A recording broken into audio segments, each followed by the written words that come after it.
नदी किनारे एक छोटा सा गांव बसा हुआ था। उस गांव में एक छोटा सा घर था जिसमें रीना और मीना नाम की दो बहनें अपने माता पिता के साथ रहती थी। उनके पिता बांस की टोकरियां बनाकर घर का गुजारा करते थे। टोकरी ले लो टोकरी, प्यारी प्यारी टोकरी। जैसे तैसे उनके घर का गुजारा हो जाता था। बारिश का मौसम आया और इस बार बारिश हर बार से बहुत ज़्यादा हुई। गांव नदी के किनारे होने की वजह से गांव में भयानक बाढ़ आ गई और कई लोग डूब गए। इसमें रीना और मीना दोनों बहनें अपनी जान बचाकर भाग निकली, लेकिन इस बाढ़ की वजह से अपने माता पिता को दोनों बहनें खो चुकी थी। दोनों बहनें अपनी जान बचाकर जंगल के रास्ते जा पहुंची। दोनों बहनें बहुत दुखी थी क्योंकि वो अपने माता पिता से बिछड़ चुकी थी और न उनके पास रहने के लिए एक घर था और न ही खाने के लिए खाना था। दोनों जंगल के रास्ते सीधे सीधे जा रही थी। चलते चलते दोनों बहनें थक चुकी थी क्योंकि वो दोनों बहुत आगे आ चुकी थी। चलते चलते दोनों बहनें एक जगह पर बैठ जाती है। इसमें रीना बोलती है, दीदी मुझसे आगे अब नहीं चला जाएगा, मुझे बहुत ज़ोरों से भूख लगी है। ठीक है रीना, मैं तुम्हारे लिए आगे जाकर कुछ खाने के लिए लेकर आती हूँ, लेकिन ध्यान रहे तुम यहाँ से कहीं जाना नहीं, मैं आती हूँ। वैसा कहते हुए बड़ी बहन आगे की ओर निकल पड़ती है। मीना को भी अब बहुत भूख लगने लगी थी। आगे चलते चलते उसे जाम का पेड़ दिखाई देता है। जाम का पेड़ देखकर बहुत खुश होती है। पत्थर मारकर जाम तोड़ लेती है। फिर पहले वो अपना पेट भर लेती है, उसके बाद में अपनी बहन के लिए बचे हुए जाम लेकर आ जाती है।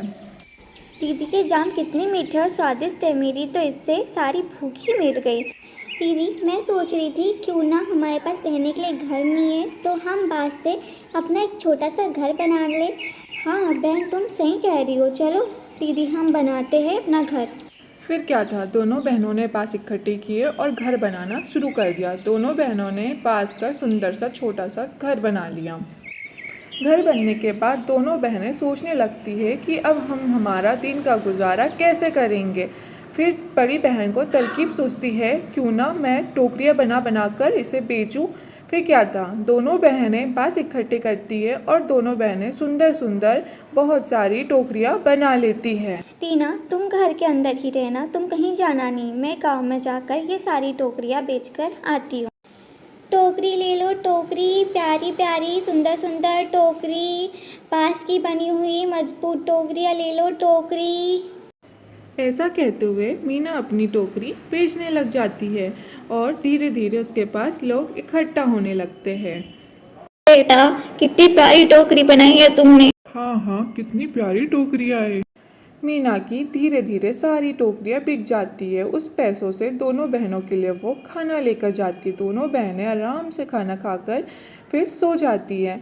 अब दोनों बहनें रोज़ सुबह उठकर टोकरियाँ बनाती और मीना इसे गांव में बेच कर आती, जिससे उन दोनों बहनों का गुजारा आसानी से होने लगा था। दिन गुजरते गए। कुछ महीनों बाद दोनों बहनों ने टोकरियाँ बेचकर काफ़ी पैसे कमा लिए थे।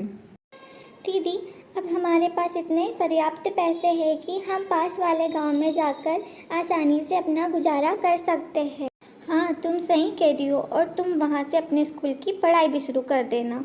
हाँ दीदी ठीक है, तो हम आज ही चलते हैं।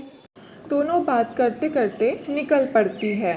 रीना मैं सोच रही हूँ क्यों ना, मुझे पराठे बहुत अच्छे बनाते आते हैं, तो हमारे पास के जो पैसे बचे हुए हैं उससे मैं अपनी छोटी सी पराठे की दुकान खोलूँ। इससे हमारा गुजारा और भी अच्छा होने लगेगा।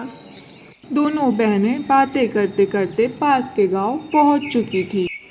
दोनों बहनें गांव के एक छोटे से घर में रहने लगी। फिर मीना ने बचे हुए पैसों में अपने छोटी सी आलू के पराठे की दुकान लगाई। पराठे खा लो, गरम गरम चटपटे पराठे, मुझे भी गरम गरम पराठे खिलाना। वाह बेटा, कितने स्वादिष्ट पराठे बनाए हैं। इधर छोटी बहन रीना अपनी पढ़ाई पूरी करने के लिए स्कूल जाने लगती है। धीरे धीरे मीना की दुकानों पे भी ग्राहक अच्छे आने लगे थे और उसके पराठों की चर्चा दूर दूर तक होने लगी थी। धीरे धीरे मीना ने भी और भी पकवान बनाना शुरू कर दिए, जिससे उसकी कमाई और भी ज़्यादा होने लगी और दोनों बहनें हंसी खुशी रहने लग गए। तो दोस्तों, कैसी लगी आपको मेरी कहानी? कमेंट करके ज़रूर बताएं।